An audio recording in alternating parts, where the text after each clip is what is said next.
May Day IFTU IFTU జిందాబాద్ IFTU IFTU May Day May Day 139వ మేడను సమాన పనికి సమాన వేతనం ఇవ్వాలని చెప్పి ఈ దేశంలో కార్మిక వ్యతిరేక 4 లేబర్ కోడ్లను వెంటనే నరేంద్ర మోడీ ప్రభుత్వం వాపసు తీసుకోవాలని చెప్పి, అట్లాగే ఈ దేశంలో ఉన్నటువంటి కష్టజీవులందరికీ నిలువ నీడ కల్పించాలని చెప్పి ఐఎఫ్టియు పిలుపునిచ్చింది. ఈ మేడేను ఆ విధంగా జరపాలని చెప్పి ఐఎఫ్టియు మొత్తం కార్మిక లోకానికి శ్రామిక వర్గానికి పిలుపునిచ్చింది. ఎందుకంటే నరేంద్ర మోడీ గారు ఎన్నికల్లో ఇచ్చిన వాగ్దానం ప్రకారం ఈ దేశంలో ఉన్నటువంటి ప్రతి పేద కుటుంబానికి జన్ధన్ ఖాతాలో 15 లక్షలు జమ చేయాలా, అదేవిధంగా ప్రతి ఏడాది 2 కోట్ల కొలువులు ఇవ్వాలా, అదేవిధంగా సుస్థిర పాలన ఇవ్వాలా. కానీ ఇవాళ దేశంలో జరుగుతుంది ఏంది, ఇలా హిందువుల పేరు చెప్పి ఇలా హిందువులు తీర్థ యాత్రలకు పోతే కూడా వాళ్ళకు రక్షణ లేకుండా కరువైపోయింది. ఒక దిక్కు కాశ్మీర్ లోయలో ఇటీవల జరిగిన ఘటన చూస్తే చాలా బాధాకరం. ఎందుకంటే దాదాపు కాశ్మీర్ లోయ ప్రాంతంలో 7 ప్రజలకు ఒక జవాన్ చొప్పున అక్కడ పనిచేస్తున్నారని చెప్పి లెక్కలు చెప్తా ఉన్నారు. ఇంటెలిజెన్స్ యొక్క రిపోర్ట్ ఉందని చెప్తా ఉన్నారు. అయినప్పటికీ కూడా టెర్రరిస్టులు మానవ మృగాలు అక్కడ యాత్రికులను మరీ వెంటాడి వేధించి చంపడం చాలా విచారకరం. ఇంత ఘోరమైనటువంటి వైఫల్యం జరుగుతూ ఉంటే దాని మీద విచారణ జరిపి దానికి బాధ్యులైన వాటి మీద చర్య తీసుకొని అట్లాగే ఇట్లాంటి టెర్రరిస్టు మూకల్ని కానీ లేకుంటే అవినీతి పనులను కానీ అంతం చేయవలసిన బాధ్యత ఈ ప్రభుత్వం మీద ఉంది. కానీ దాన్ని పక్కకు పడేసి విషయాన్ని డైవర్ట్ చేసే విధంగా పాకిస్తాన్ వర్సెస్ ఇండియా అని చెప్పి ఇక్కడ దేశంలో ఉన్నటువంటి ముస్లిమ్స్ మొత్తం పాకిస్తాన్ అని చెప్పి ఒక రకమైనటువంటి భావాన్ని ఉద్రేకాన్ని రెచ్చగొట్టి కలిసి ఉన్నటువంటి ప్రజల మధ్య కయ్యాన్ని రేపుతున్నటువంటి నరేంద్ర మోడీ ప్రభుత్వం విధానాలు సరైన కావు. ఇప్పటికైనా వెంటనే ఈ టెర్రరిస్టులను అంతం చేయవలసిన అవసరం అయితే ఉన్నది. ఎందుకంటే వాళ్ళు మానవ మృగాలు, అసలు మంచి చెడు మర్చిపోయి మొత్తం భయానక వాతావరణాన్ని క్రియేట్ చేస్తూ ఉన్నారు. కాబట్టి వాటిని మనం నిర్మూలించవలసిందే.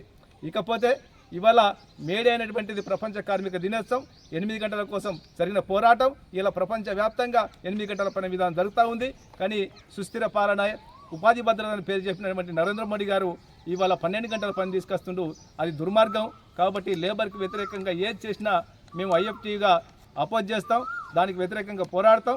కాబట్టి కార్మిక రాజ్యం కోసం అంతిమంగా ఐఎఫ్టీ పోరాడుతుంది. కాబట్టి ఈ 139 మేడలో కార్మికులు శ్రామికులు పెద్ద ఎత్తున పాల్గొనాలని చెప్పి ఐఎఫ్టీగా పిలుపునిస్తూ ఉన్నాం.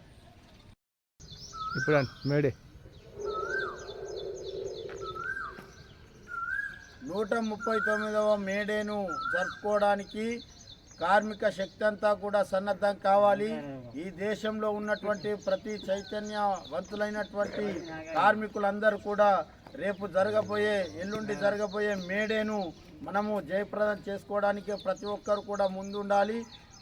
ఈ కార్మికులంతా కూడా శ్రమశక్తులంతా కూడా ఈరోజు జరుగుతున్నటువంటి దోపిడీకి వ్యతిరేకంగా ఏది అప్పుడు అక్కడ జరిగినటువంటి సూర్యోదయం నుండి సూర్యాస్తమయం వరకు పని విధానాన్ని ప్రతిబింబించినటువంటి ఆ రోజుల్లో రక్తాన్ని తడిపి ఎర్రగుడ్డగా చేసి ఎర్ర జెండగా వర్ధిల్లుతూ 8 గంటల పని దినాన్ని సాధించుకున్నటువంటి ఆ వైనాన్ని మనము మేడే రోజు గుర్తు చేసుకోబోతున్నాము.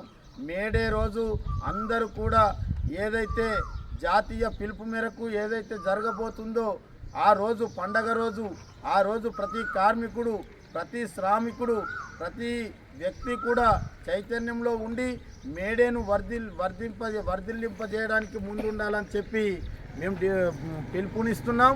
ఈ సందర్భంగా 139వ మేడేకు ప్రతి ఒక్కరు కూడా రావాలని కోరుతా ఉన్నాం. బీజేపీ సర్కార్ ఏదైతే 4 లేబర్ కోడ్లను రద్దు చేయకుండా ఈరోజు పని దినాలకు పని గంటలని పెంచుతూ ప్రజలకు కార్మికులకు వ్యతిరేకంగా పనిచేస్తూ ఉంది. ఏదైతే సుప్రీంకోర్టు ఇచ్చిన తీర్పుకు సమాన పనికి సమాన వేతనాన్ని చేస్తలేదు, కేంద్ర ప్రభుత్వం అవలంబిస్తలేదు. దానికి వ్యతిరేకంగా ఈరోజు మనం పోరాటం చేయాల్సిన అవసరం ఉంది.